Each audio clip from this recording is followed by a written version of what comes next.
जय जगन्नाथ दर्शक बंधु आज आपण मान स्वागत करुच्ची आउ एक नुआ वीडियो रे ए पीएम किसान सुना जो चाषी मैंने सब आप्लाय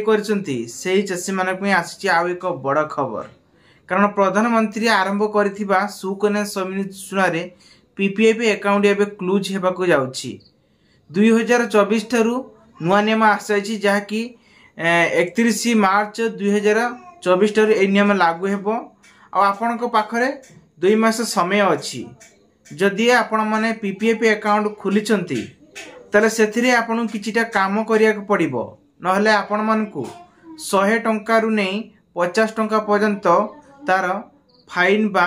दंड देबाकू पड़िबो। तेबे आसंत संपूर्ण खबर जानिबा ता पूर्व कहि रखुची चैनल को नया खेती चैनल सब्सक्राइब करकंतु पाखर स्थ बेल आइकन से ऑल बटन प्रेस करंतु ओइथि आपण मानको गोटे प्लेटफार्म दउची जदि आपण माने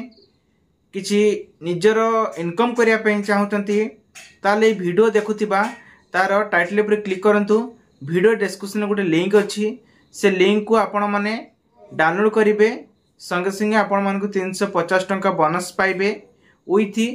पर सांग को आपण मानको 100 टंका लखा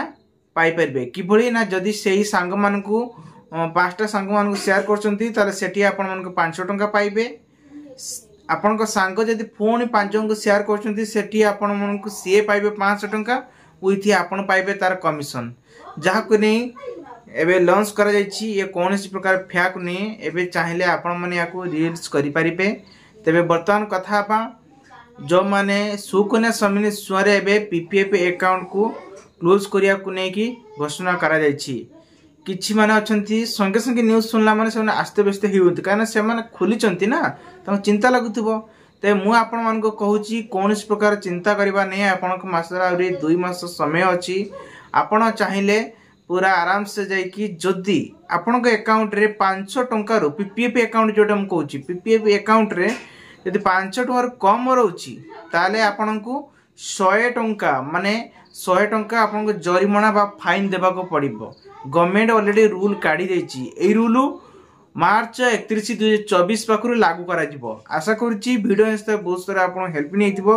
जदि बुझी पारथिबे जदि आपण माने किछि नुवा कि जानिया पे चाहउथि कमेंट बॉक्स रे कमेंट करंतु आशा करिमि मु आपण कमेंट को रिप्लाई दा पई। जय जगन्नाथ।